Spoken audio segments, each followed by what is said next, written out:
Alhamdulillahirabbil alamin. Alhamdulillahilladzi 'allama bil qalam, 'allamal insana ma lam ya'lam. Allahumma shalli wa sallim wa barik ala khairil anam sayyidina wa maulana Muhammadin Mustafa amma ba'd. Yang saya hormati Ketua Yayasan Al-Huda Ustaz Sakir, yang saya hormati para alim ulama, para asatidz, para kiai, wabil khusus Al-Mukarram Al-Ustaz Haji Nur Hasan Rifai, Allah fi kulli hayati. Alhamdulillah kita sudah berada di tengah kita.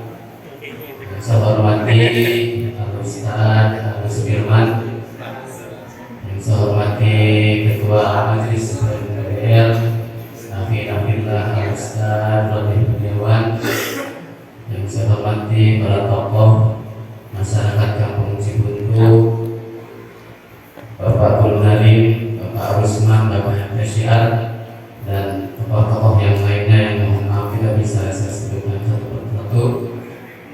Hadirin para Ketua DKM Masjid dan Mushola se-Desa Cibuntu, Bapak-bapak, para remaja semua yang insyaallah dirahmati Allah Subhanahu wa taala.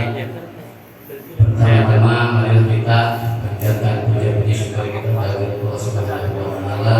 Alhamdulillah bersyukurillah bahwasanya Allah Subhanahu wa taala tidak pernah berhenti memberikan begitu banyak nikmat dan karunia kepada kita semua, wabil khusus nikmat sehat walafiat, nikmat iman wal Islam, sehingga kita dipertemukan di majelis yang mulia ini dalam rangka pengajian MTDN. Salawat dan salam semoga senantiasa dilimpah curahkan kepada junjungan malam baginda Rasulullah Muhammad sallallahu alaihi wasallam, juga kepada keluarganya, para sahabatnya, dan semoga sampai kepada para pengikutnya di akhir zaman. Hadirin bapak-bapak, para remaja majelis PMTDN yang dirahmati Allah Subhanahu wa taala, dalam rentan waktu yang singkat ini, yaitu antara maghrib dan isya, mari kita maksimalkan waktu kita sebaik-baiknya. Kita niatkan bersama-sama untuk mencari ilmu, menambah wawasan, dan juga mempererat tali persaudaraan di antara jamaah masjid se-Desa Cibuntu, yang mana pengajian ini adalah salah satu bentuk realisasi daripada salah satu kewajiban kita sebagai seorang muslim, yaitu menuntut ilmu. Tolabul ilmi wa idzatul muslimin wa muslimatin. Hadirin yang dirahmati Allah, tidak panjang lebar, mungkin kita buka saja pengajian ini. Kita awali dengan pembacaan Al-Quran surah Al-Fatihah bersama-sama. Ala hadiniyah wa kulli sholilah wa bibarakatikum minal Quran Al-Fatihah. Alhamdulillahi minasyaitonir rajim. Bismillahirrahmanirrahim. Alhamdulillahirabbil alamin. Iyyaka na'budu wa iyyaka nasta'in. Ihdinas siratal mustaqim. Shiratal ladzina an'amta 'alaihim. Demikian sebagai pembuka. Selanjutnya kami serahkan kepada pemateri Al-Ustaz Haji Hasan Rifai. Kepada beliau kami persilakan.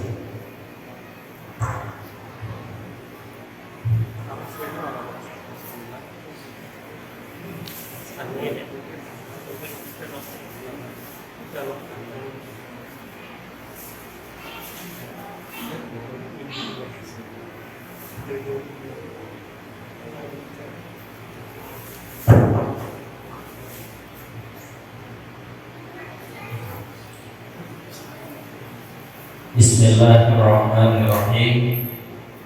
Assalamualaikum warahmatullahi wabarakatuh.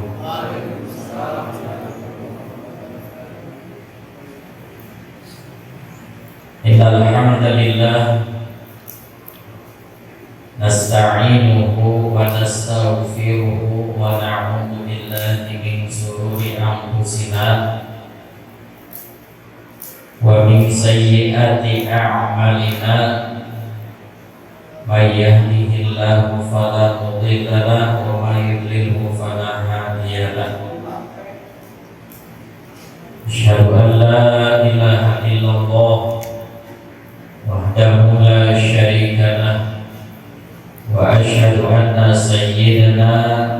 Muhammadan abduhu wa rasuluhu la nabiyya ba'dah. Allahumma salli wa sallim wa barik ala abdika wa rasulika sayyidil anbiya sayyidil mursalin sayyidil makhlukin sayyidina wa maulana Muhammadin wa ala alihi wa ashabihi wa man tabi'ahum bi ihsani ila yaumiddin, amma ba'd. Wa qala Allah ta'ala fi kitabihil karim, a'udzu billahi minasy syaithanir rajim. Ya ayyuhalladzina amanu taqullaha haqqa tuqatih wa la tamutunna illa wa antum muslimun. Wa qala nabiyyu alaihi salatu wassalam, salasatun ya'simuhumullahu ta'ala min adzabil qabri, asy-syahid wal mu'adzin wal mutawaffa yaumal jum'ati wa lailatil jum'ati. Shadaqallahul azim wa sadaqa rasuluhun nabiyul habibul karim wa nahnu ala dhalika minasyahidin wa syakirin walhamdulillahi rabbil alamin.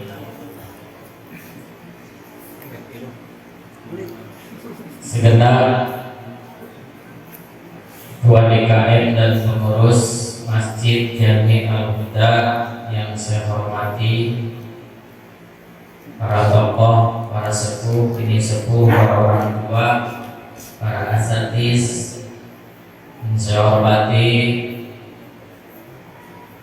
bapak-bapak, saudara-saudara kaum muda, jamaah PMTBR yang saya hormati, yang malam ini alhamdulillah PMTBR bertempat di Masjid Al-Huda, dan kita berharap kepada Allah Subhanahu wa ta'ala mudah-mudahan duduk kumpul ngariungnya kita malam ini mendapatkan rahmat, mendapatkan berkah, mendapatkan ridho dari Allah Subhanahu wa ta'ala, sehingga duduknya kita dan silaturahimnya kita bisa menghapuskan dan menggugurkan dosa-dosa yang pernah kita lakukan, menjadikan pemanjang bagi umur kita, menambah rezeki kita,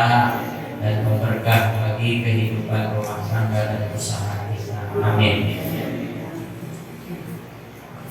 Puja dan puji syukur kita panjatkan kehadirat Allah atas semua nikmatnya.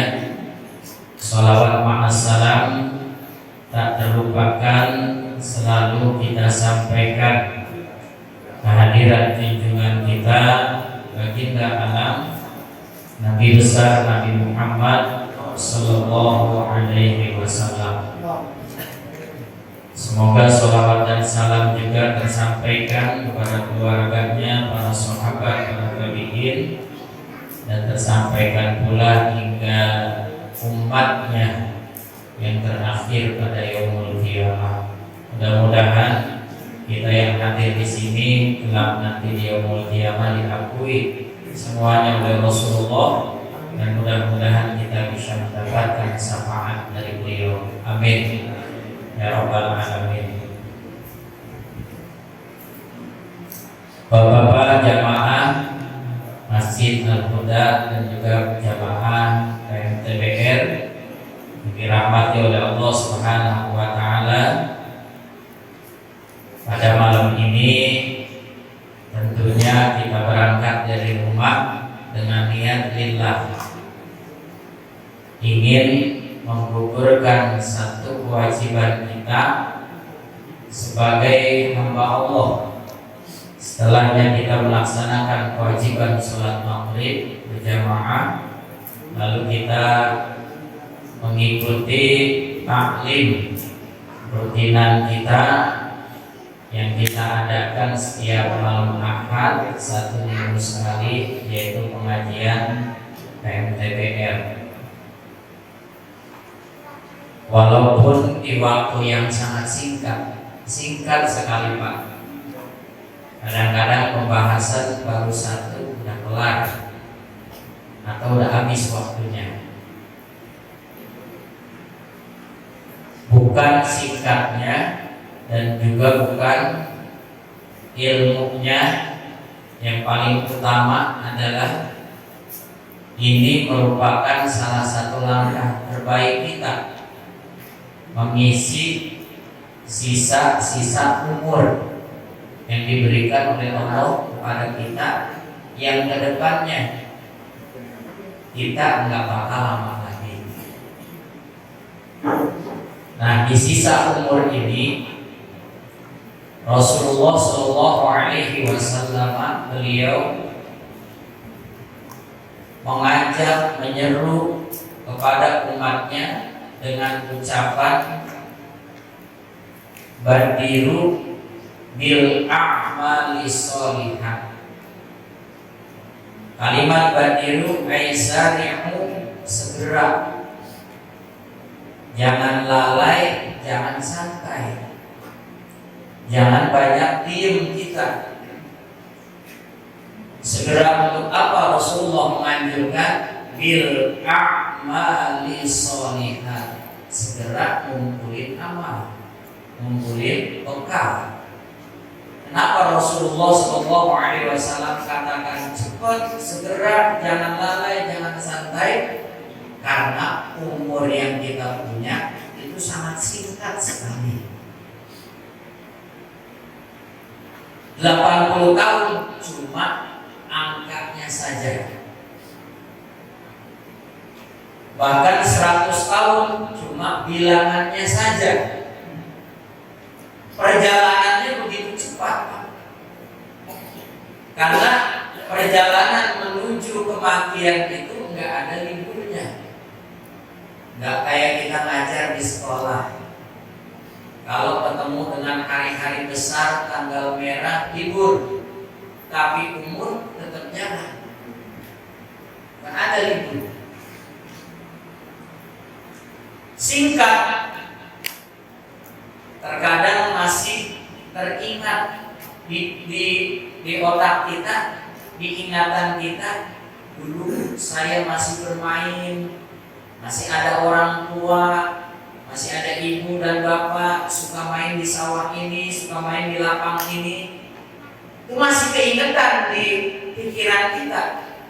Tapi itu sekarang sudah berapa puluh tahun itu terjadi. Itu waktu yang sangat cepat sekali. Karena di waktu yang singkat Rasulullah itu ngajak kita jangan santai, jangan lalai.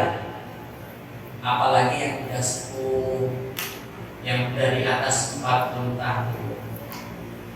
Hati-hati. Ada satu riwayat Rasulullah pernah mengatakan, siapa orangnya yang diberikan umur sudah mencapai 40 tahun, kata Rasul, tetapi kebaikannya belum bisa mengalahkan kejelekannya. Artinya masih ada itu orang sudah di umur 40 tahun bahkan lebih, dia masih melakukan kejelekan-kejelekan, melakukan dosa dan maksiat kepada Allah Subhanahu wa taala.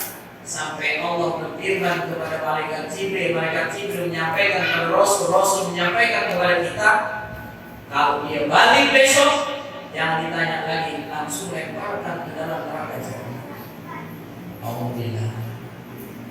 Yuk kita koreksi dan introspeksi diri kita bahwa yang hadir di sini rata-rata sudah mencapai 40 tahun ke atas. Jarang yang di bawah 40 tahun ke bawah. Cuma ada beberapa orang saja golongan dari anak-anak. Yang lain udah lewat semua, betul Pak ya? Banyak kan? Yuk kita koreksi diri kita, berbenah. Besok kita akan pulang sebentar lagi. Saya sering sampaikan ke jamaah, khusus nasihatin diri saya sendiri. Tatkala seseorang mau berangkat ziarah, tatkala seseorang mau berangkat tur, sibuk dia mengumpulkan segala macam keperluan yang besok dibawa. Terkadang orang yang mau tur, mau ziarah, itu malamnya nggak tidur dia, tidurnya nggak pulas. Tadi dia bangun keingatan, oh ini belum kebawa. Tadi dia tidur lagi di atas ranjang, bangun lagi, oh ya Allah dia itu belum kebawa. Dia bangun lagi, masukin lagi ke tasnya, udah diselentingin tasnya, udah digembok tasnya. Oh ada yang lupa, dibuka lagi. Ini iktibar, peringatan, pelajaran buat kita. Sebenarnya orang yang mau meninggal dunia itu ibarat orang yang mau berangkat ziarah atau berangkat tur. Seharusnya kita nggak enak diam, Pak. Kita nggak enak diam. Apa nih kira-kira yang belum lengkap yang besok bakal kita bawa? Apa nih kira-kira yang belum komplit yang besok bakal kita bawa ke alam akhirat? Kalau dia tidur, ya Allah, ternyata zikir saya kurang, akhirnya dia bangun dengan malam berzikir ke Allah. Ya Allah, baca Quran saya belum sempurna, bangun lagi dia baca Al-Quran. Ya Allah, salat saya belum sempurna, bangun lagi dia untuk melaksanakan sholat.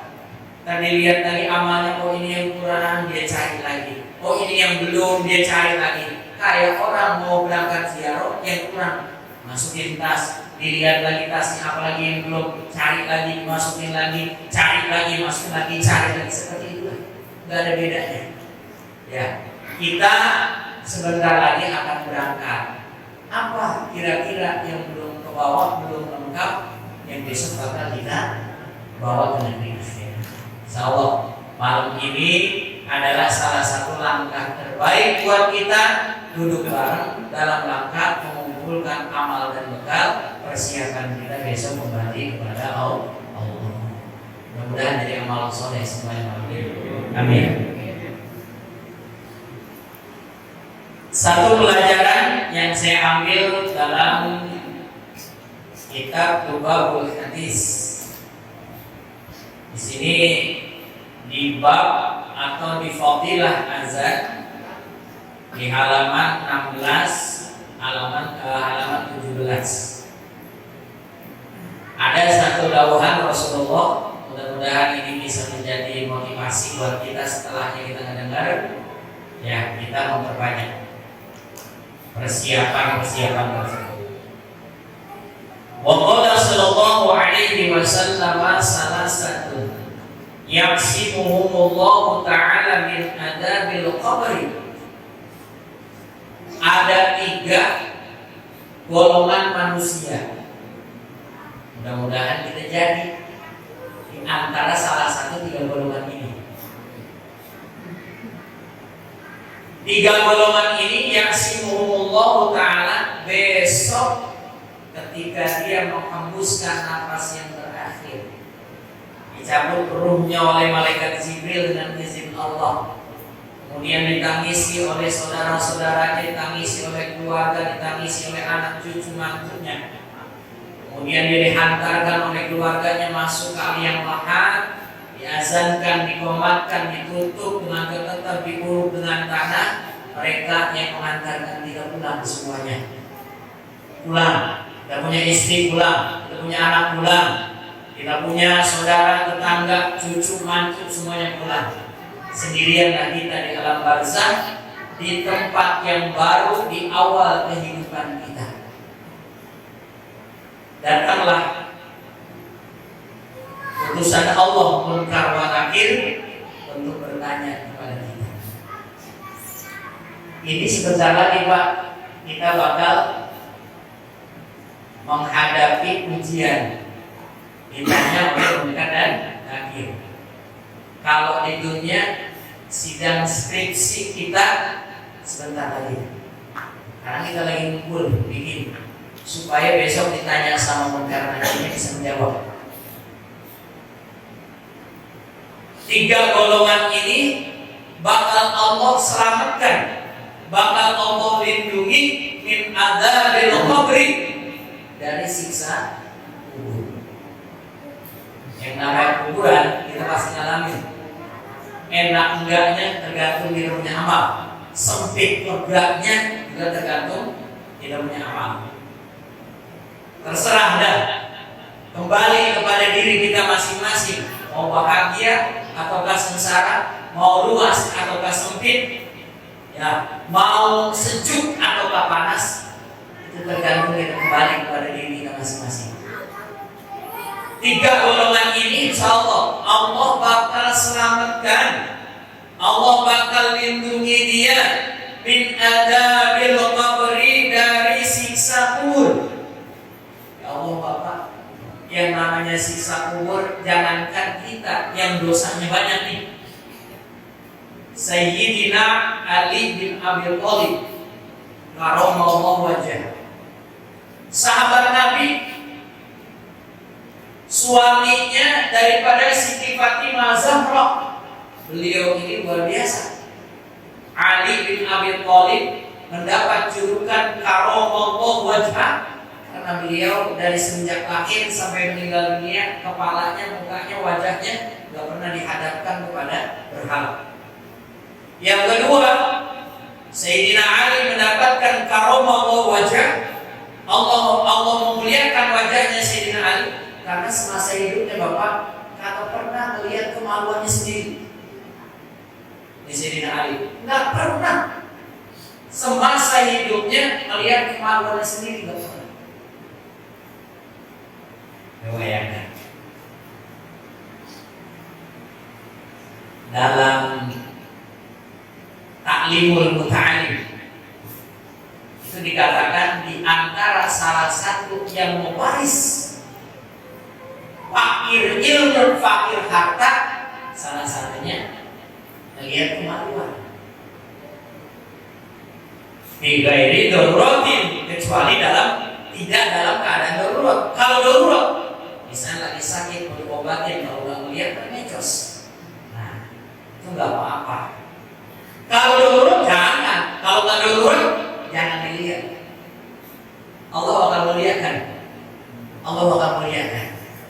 Nah, ini Sayyidina Ali ini, beliau ini Pak orang yang soleh luar biasa. Bagaimana nggak soleh? Mantunya Rasul, hidup barangnya tiap hari bersama dengan Rasulullah, mendapat pengajaran langsung dari Rasulullah, mendapat bimbingan langsung dari Rasulullah. Luar biasa beliau solehnya. Tetapi sesoleh-solehnya Sayyidina Ali, beliau ketika lewat pemakaman, lewat kuburan, itu kagak kebendung air matanya tetes saking takutnya dengan alam kubur. Sampai sahabat bertanya kepada Sayyidina Ali, apa yang kau takutkan dengan alam kubur? Bagaimana aku gak takut, kata Sayyidina Ali? Kalau di alam kubur saya disiksa, kalau di alam kubur saya mendapatkan azab, di dalam kubur saya sendirian tanpa ada teman, tanpa ada kawan, tanpa ada keluarga dan saudara. Tetapi saya lebih takut kubur daripada neraka. Kalau di neraka walaupun saya disiksa, walaupun saya diazab oleh Allah, tapi di situ banyak kawan dan teman bersama-sama. Ya Allah, sampai segitunya orang soleh Pak. Lewat kuburan beliau selalu netesin air mata. Bagaimana dengan kita yang bersalah banyak, maksiatnya banyak?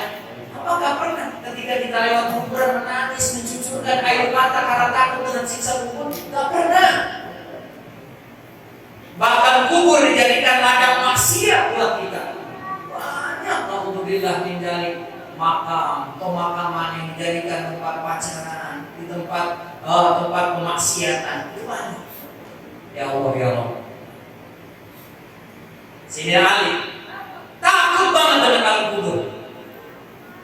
Insyaallah 3 golongan ini. Yang pertama, Rasulullah SAW katakan, di antara 3 golongan yang insya Allah besok bakal mendapat perlindungan dari siksa kubur. Yang pertama asyhid, orang yang mati syahid.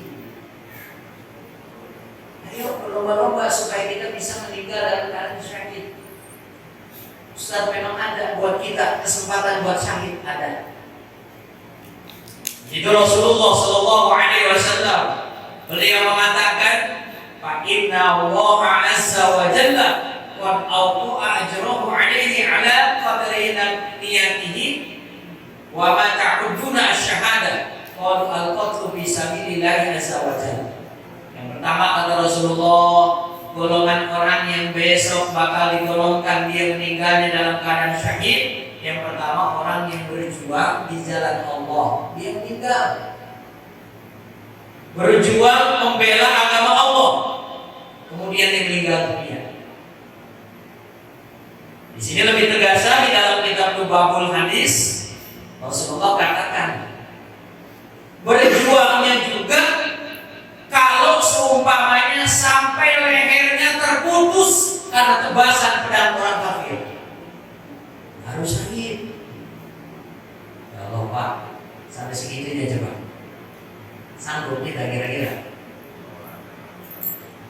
terputusnya leher kita dalam memperjuangkan agama? Gak sampai kita sini. Berat. Bagaimana Ustaz dengan saya tidak bisa berperang seperti halnya dulu para sahabat dalam membela agama Allah? Di sini juga Rasulullah golongkan ada lagi golongan orang yang ketika meninggal mereka digolongkan sebagai orang yang mati syahid. Di antaranya adalah waman mata bi gharqin wa in asafihi. Dia meninggal dalam keadaan tenggelam. Tenggelam. Ada yang mau keluar di sini?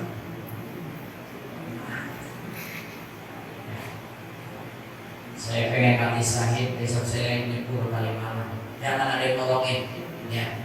Jangan ada yang nolongin, mesen balik biar tenggelam. Syahid atau konyol? Ada yang nolongin, jangan. Mau pengen syahid. Maksud yang nolong di sini, ya memang dalam keadaan yang tidak diduga-duga. Datang banjir bandang atau datang tsunami, atau kita sedang naik kapal laut kemudian karam tenggelam ke kapal laut bersama dengan kita pun tenggelam. Nah di situ disebut orang yang meninggal dunia dalam keadaan syahid, diantaranya adalah orang yang tenggelam. Bahkan di dalam kitab Lubabul Hadis ini, wa in asofi, walaupun itu orang lagi maksiat, ya tahu. Di sini contohnya dinakli syaribul khamri, seperti halnya dia lagi minum minuman keras, lagi mabuk, berjembat, kemudian musuh, cembur kali malam, walaupun begitu dalam 20 hadis termasuk syahid. Mabuk kali cembur, ya Allah, kayak begitu. Ya, tapi nauzubillah min dzalik, jangan sampai kayak gitu ya. Walaupun syahid kita nggak mau. Nah, gitu Pak. Kita singkat aja dah. Ya. Terus siapa lagi yang digolongkan sama Rasulullah? Tergolong orang yang mati syahid. Di situ dikatakan Rasulullah mata bihadamin. Di antaranya adalah orang yang meninggal dunianya ketika mereka itu kena wabah. Ya. Wabah bisa jadi kemarin saudara-saudara kita yang meninggal dunia di musim COVID-19. Ya. Kalau mereka beriman, kalau mereka muslim, insya Allah meninggalnya mereka juga dalam keadaan syahid. Kemudian siapa lagi? Waman maut. Di antaranya lagi yang digolongkan oleh Rasulullah Sallallahu Alaihi Wasallam, mereka yang meninggal mati syahid adalah di antara saliban, tertimpa reruntuhan, gempa bumi, ya, ada goyangan, guncangan, bangunan rumahnya hancur, ya hotelnya hancur, atau tempat kerjanya runtuh, kemudian dia ada di bawahnya, tertimpa reruntuhan sampai dia meninggal dunia, itu pun kata Rasulullah digolongkan dalam keadaan syahid. Mau bilang juga, siapa yang mau mati ketika beton? Mau bilang misalnya dia, kalau seumpamanya ada yang kayak begitu, insya Allah. Terus siapa lagi? Di antara Rasulullah SAW mengatakan, orang yang meninggal dunia dalam keadaan syahid, kata Rasul, di antaranya lagi wal mabtun syahid, orang yang meninggal dalam keadaan sakit perut yang tidak terbaik, sakit yang luar biasa. Insya Allah Pak, kalau perut itu sakit, pernah merasakan. Jangankan sakit karena sakit penyakit, sakit karena mules aja. Kebanyakan makan yang pedas, kebanyakan makan lalap-lalapan, Masya Allah luar biasa, sakitnya luar biasa. Nah, di antara salah satunya adalah itu, syahid. Kemudian siapa lagi? Wa man mata fi thalabil ilmi, orang yang meninggal dalam keadaan menuntut ilmu. Ini yang akan menjadi pokok pembahasan saya dulu. Ya. Mati dalam keadaan belajar. Di sini dikatakan oleh Imam Nawawi, beliau katakan walau ala firashihi, walaupun itu orang ada di atas kasurnya, ada di atas ranjangnya, dia dalam keadaan belajar, dia dalam keadaan mutola'ah, meninggal di atas ranjangnya, dia juga syahid. Pak Rasulullah SAW selalu mengingatkan kita, dimanapun kita sedang berada, itu niatin kita lagi belajar. Di atas ranjang kita baca Quran, kita lihat belajar. Di atas ranjang kita baca buku, kita lihat belajar. Di atas ranjang kita baca juz amal, kita lihatin belajar. Insya Allah, orang yang meninggal dalam keadaan menuntut ilmu itu digolongkan oleh Allah Subhanahu wa Ta'ala sebagai orang yang mati syahid. Insya Allah, orang yang mati syahid besok kembali kepada Allah di alam kubur bebas dari siksaan alam kubur. Kita tinggal menunggu datangnya hari kiamat, dikasih kenikmatan tidur yang pulas ditemani oleh bidadari dari surga. Insya Allah luar biasa. Mudah-mudahan kita akan kayak begitu. Ya. Yang lain janganlah kita minta jauh-jauh. Ya Allah, jangan sampai saya meninggal dalam keadaan sakit perut, tertimpa reruntuhan, tenggelam. Saya nggak mau. Niat ini hati. Ya Allah, saya kepengen meninggal dalam keadaan lagi belajar. Lagi belajar bukan cuma di majelis, bukan cuma di pesantren, bukan cuma di sekolah, tapi di atas kasur kita pun. Kalau kita lagi belajar, insya Allah meninggalnya dalam keadaan syahid. Masih banyak. Apalagi di antaranya kita singkat saja. Di antaranya orang yang meninggal dalam keadaan syahid adalah orang yang punya radang selaput dada. Di antaranya juga sama, terus kebakar tubuhnya, meninggal dalam keadaan sedang melahirkan atau meninggal dalam keadaan hamil. Itu juga sama golongan-golongan orang yang mati syahid. Makanya kita ngajak nih, yuk dimanapun ada pengajian di Al-Huda, di Baitur Rahman, Nurul Fadilah, masjid-masjid di desa kita, kalau kitanya sehat, badan kita lagi enak, yakin kita. Kalau gini kan enak, dilihat disergap, ya sebelah kanan banyak, depan saya banyak, sebelah kirinya alhamdulillah. Jadi semangat kita, ya yakinlah, ya berusaha bagaimana caranya supaya kita meninggal dunia itu dalam keadaan baik, terutama dalam keadaan baik. Syukur-syukur meninggalnya dalam keadaan syahid.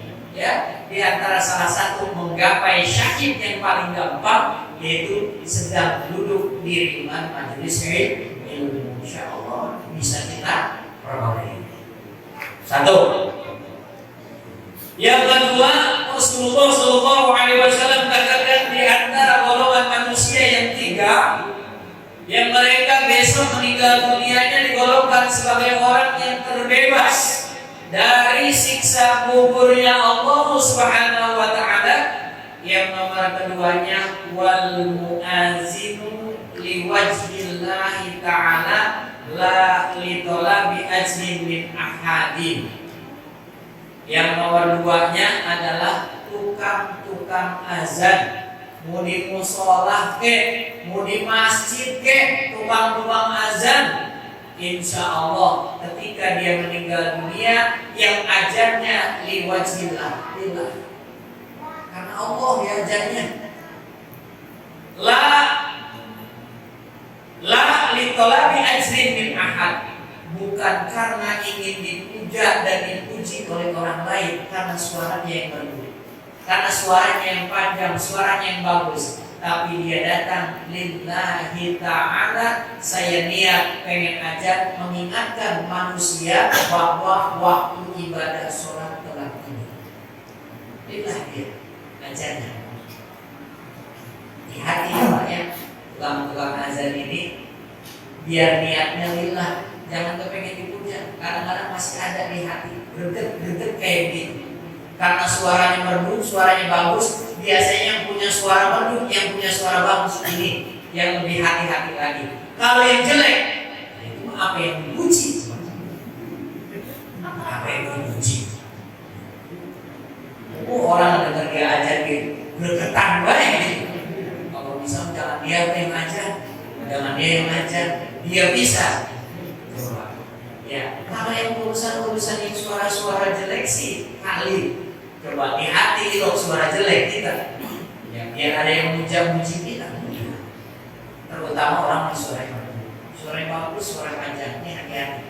Ya, jangan sampai di hati kita punya niat pengen dipuji sama siapapun. Kita datang ke masjid, kita pegang mic, kita berdoa kepada Allah Subhanahu Wa Taala yang Allah ikhlaskan saya dalam azan. Ikhlaskan saya dalam azan ya Allah. Jangan sampai azan saya ini karena ingin dipuji manusia.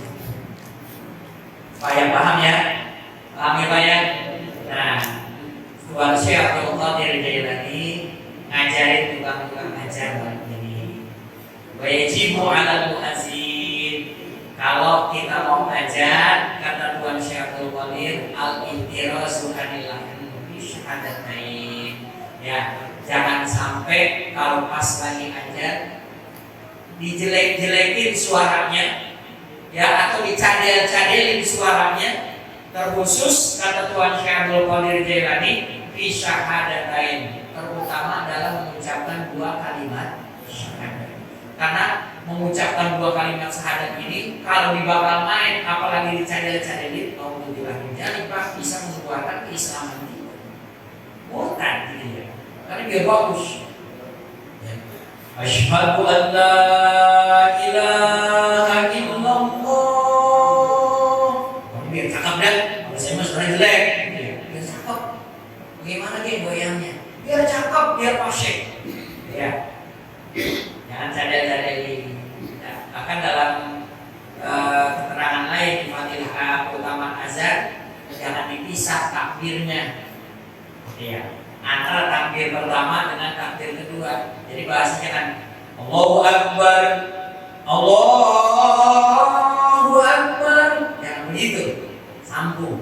Itu yang afdol. Allahu Akbar, Allahu Akbar. Gitu ya. Itu disambung, ya, jangan dipisah. Wa yaqulu 'arifan bil awqat. Yang kedua, tukang ajar kata Tuan Syekh Abdul Qadir harus orang yang kenal jam, kenal angka, tahu waktu. Itu jangan sampai ajar 2 kali. Nah, ya, ini Pak, di saya itu pernah, bukan sekali 2 kali, Pak, sering karena memang tukang ajar gak ada lagi, yang lain pada males, pada cules, aja dia lagi. Subuh setengah 4, bayangin, setengah 4 subuh. Ya, apa? Akhirnya aja lah, itu jangan sampai gitu Pak. lihat angka 6 kayak angka 9. Nah, ini jangan cuma aja begitu, repot. Karena kata Tuhan Syekh begitu, ayatku arifan bil awqat. Orang yang azan itu harus orang yang tahu waktu. Kenapa? 1 detik aja belum masuk waktu, itu nanti yang tanggung adalah orang yang azan. Misalnya 1 menit lagi ini belum masuk waktu, dia azan, apalagi Ramadan, apalagi maghrib di Ramadan. Berapa puluh orang yang berbuka puasa karena mendengar azan dia.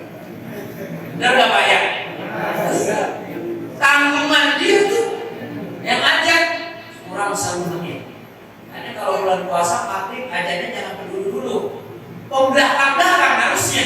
Kita peduli dulu kita. Ya.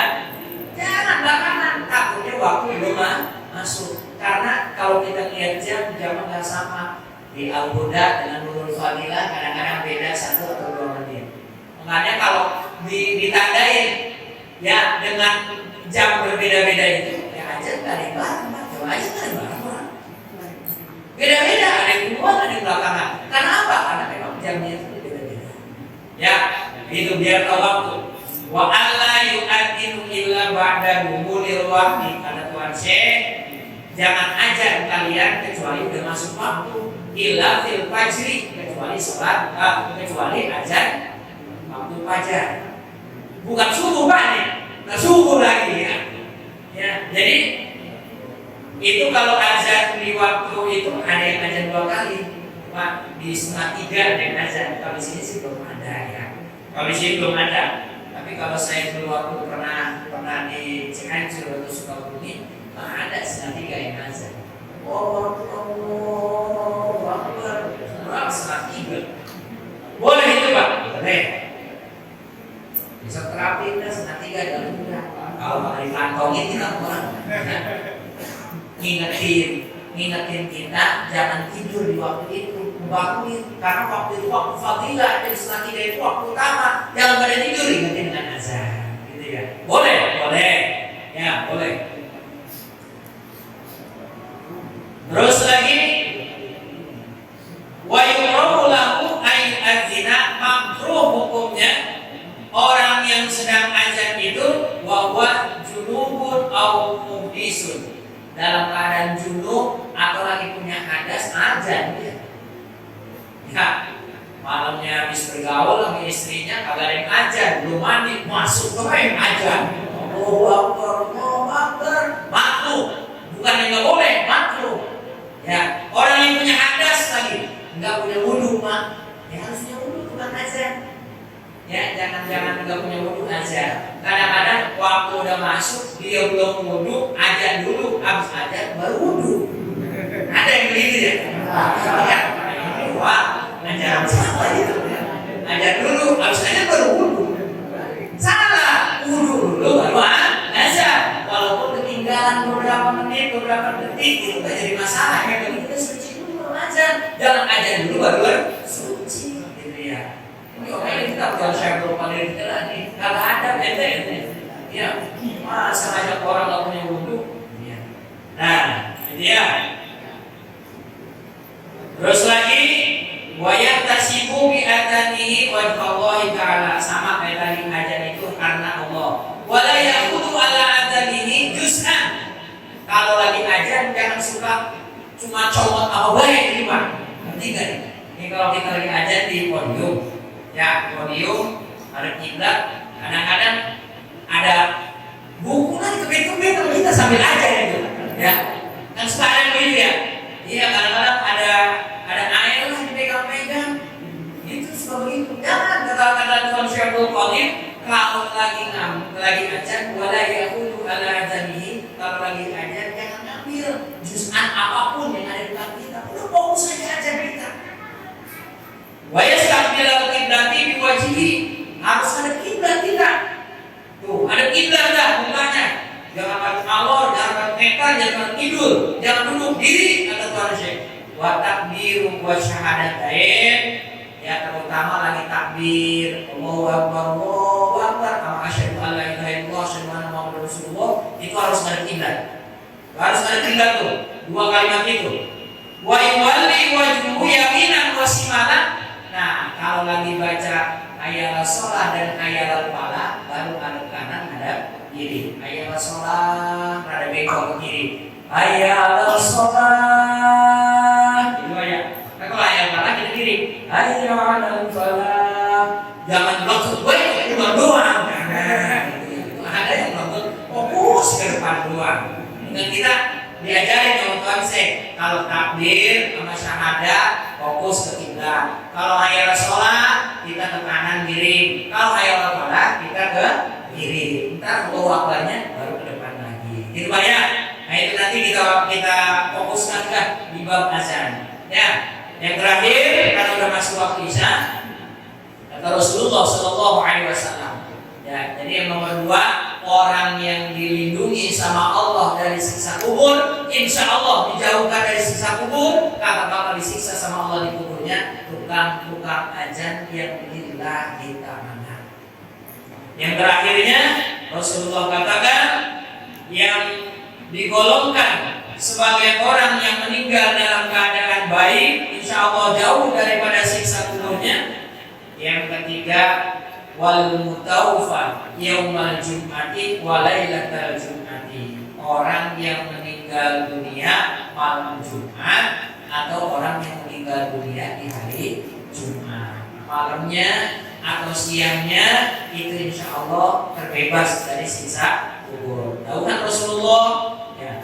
Di situ sebagian ulama juga mengatakan paman mata minal mukminin, siapa orang yang meninggal dunia dalam keadaan beriman yaumul Jumat di hari Jumat aw lailatihi atau malamnya in adabakana adalahu sya'atan wahidatan, ya bila mana dia bakal disiksa pun maka disiksanya sebentaran doang, sangat dan wahidatan, sebentaran doang langsung selesai. Ya, sumayan kotiu kemudian terputus, artinya langsung diberhentiin. Kalau tuh memang ini tukang dosa banget nih Pak, ya malaikat tuh gergetan banget, memang nungguin dia mati malaikat. Dia hari ini di dunia, lu laku apa gitu, ntar lu mati, mati malam Jumat. Matinya hari Jumat, itu malaikat yang tadi udah banget, udah. Tapi tetap disiksa lah, tapi berbentaran langsung diberhentiin. Kita kan ya sebagian ulama mengatakan begitu Pak. Dan semua yang kotiu, ya semua yang kotiu lah wala yaqudu ila yaumil qiyamah, kemudian diberhentiin sisaannya dan tidak bakal diulang lagi sampai hari kiamat. Tuh. Wakada dan begitu juga dokter al-qabri, yang sikap gencatan alam kubur itu tidak akan berlaku buat orang yang matinya malam Jumat, buat orang yang meninggalnya hari Jumat. Bagaimana saat ini yang enggak hari Jumat malam Jumat? Itu kok aklam di sini juga ulama kata bohong aklam. Itu mah urusan Allah dah. Dan bagaimana kita yang masih hidup, bolehkah kita meninggal minta mati di malam Jumat? Boleh Pak. Ya, kalau kita minta buru-buru mati jangan. Itu haram, nggak boleh. Kalau ini malam Jumat nih, malam Jumat matiin sekarang ya Allah. Jangan, haram. Ya, jangan. Ya atau sengaja malam Jumat kita bunuh diri gitu. Atau hari Jumat kita bunuh diri, ya supaya meninggal malam Jumat kalau bakal disiksa sama Allah, dan juga meninggal tenggelam katanya kalau bakal disiksa malam Jumatnya bunuh hari malam. Nah ya, alhamdulillah jangan Pak. Tapi kita boleh berdoa dari sekarang. Kita kalau sholat ya Allah, kalau memang nanti suatu saat umur saya telah berakhir, kehidupan saya sudah selesai di alam dunia, kalau bisa, kalau boleh, kalau bisa ya Allah saya minta kembalikan saya, pulangkan saya menghadapi Allah di malam Jumat, pulangkan saya ya Allah kepada nanti di hari Jumat. Boleh kalau minta kayak begitu. Coba ya, dari sekarang boleh kita minta, dari sekarang kita minta. Ya, kami sholat, nggak ada yang minta mati sih Pak ya, nggak ada Allah. Kalau bisa nanti akhir kehidupan saya, pulangkan saya di malam Jumat ya Allah. Apalagi hari ini hari Kamis malam orang berani doa kita. Ya, Allah kalau dijawabnya besok bisa gitu ya. Ya, tapi boleh Pak ya, boleh. Kalau kita mati di hari itu, membunuh diri kita supaya kita bisa menemui meninggal malam Jumat hari Jumat haram. Tapi kalau kita minta kepada Allah dari setiap kita sholat, setiap kita berdoa ya Allah, nanti pulangkan saya malam Jumat, nanti kembalikan saya kepada Allah di hari Jumat ya Allah. Kalau bisa, toh pada waktunya hari Sabtu, hari Ahad, itu tidak jadi masalah. Yang penting meninggalnya kita dalam keadaan husnul khotimah. Kalau meninggal dalam keadaan husnul khotimah, hari apa kita meninggalnya? Insya Allah jauh daripada siksa. Sampai banyak 3 perkara ini mudah-mudahan jadi pelajaran buat kita. Dari Rasulullah SAW, orang yang bakal jauh daripada siksa kubur, 1 orang yang meninggal dalam keadaan syahid. Yuk sama-sama kita berlomba mencari sakit. Salah satunya lewat mencari ilmu. Yang kedua, ayo ketika masuk azan, ya ketika masuk waktu sholat, jangan kudu disuruh, jangan kudu malu dengan suara yang jelek, tapi maju dengan lillahi ta'ala. Kita ingatkan orang bahwa waktu sholat sudah tiba. Insya Allah tukang-tukang azan meninggalnya dalam keadaan baik dan dijauhkan daripada siksa kubur. Dan yang ketiganya, orang yang meninggal di malam Jumat atau malam Jumat, walaupun kita nggak tahu kapan kita akan kembalikan kepada Allah, apakah malam Jumat atau hari yang lain, yang penting dari sekarang Rasul ajarkan mintalah ke Allah.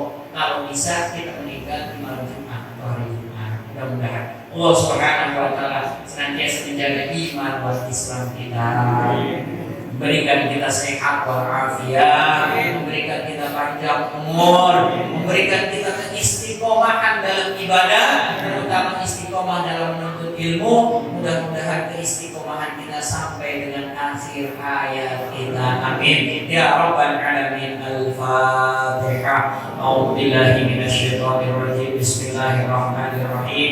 Alhamdulillahirabbil alamin. Arrahmanir rahim. Maliki yaumiddin. Iyyaka na'budu wa iyyaka nasta'in. Ihdinas siratal mustaqim. Siratal ladzina an'amta 'alaihim ghairil maghdubi 'alaihim waladdallin. Rabbighfir lana wa liwalidayna. Amin. Wafana ya karim, wafana ya rahim, wafana ya ghafur. Alhamdulillahi rabbil alamin. Hamdan yuwafi ni'amahu wa yukafi mazidah. Ya Rabbana lakal hamdu kama yanbaghi li jalali wajhikal karim wa li'azimi sultan. Allahumma shalli ala sayyidina Muhammad wa ala ali sayyidina Muhammad. Allahumma ighfir li ummati sayyidina Muhammad. Allahumma arham ummata sayyidina Muhammad. Allahumma astur ummata sayyidina Muhammad. Allahumma astur ummata sayyidina Muhammad. Allahumma asrif ummata sayyidina Muhammad. Allahumma afi ummata sayyidina Muhammad. Allahumma fad ummata sayyidina Muhammad. Allahumma arham ummata sayyidina Muhammad rahmatan 'amatan ya rabbal alamin. Allahumma ighfir li ummati sayyidina Muhammad maghfiratan 'amatan ya rabbal alamin. Allahumma farij an ummati sayyidina Muhammad farjan 'ajilan ya rabbal alamin. Allahumma akhtim lana minka bil khair. Allahumma akhtim lana bi husnil khatimah. Allahumma akhtim lana bi husnil khatimah. Allahumma akhtim lana bi husnil khatimah wa la taj'alna bi su'il khatimah. Allahumma ij'alna akhira kalami qawlan la ilaha illallah, la ilaha illallah, la ilaha illallah Muhammadur Rasulullah sallallahu alaihi wasallam. Rabbana atina fid dunya hasanah wa fil akhirati hasanah wa qina adzabannar. Sallallahu alaihi wasallam Muhammadin wa ala alihi wa sahbihi wasallam. Subhana rabbika rabbil izzati amma yasifun. Salamun alal mursalin. Walhamdulillahi rabbil alamin. Bapak saudara sekalian, demikianlah apa yang dapat saya sampaikan. Mohon maaf bila mana yang saya sampaikan banyak kesalahan, banyak kekurangan. Atas nama pribadi mohon dilupakan pintu maaf yang seluas-luasnya. Subhanallah wa bihamdika asyhadu an la ilaha illa anta astaghfiruka wa atubu ilaik. Assalamualaikum warahmatullahi wabarakatuh.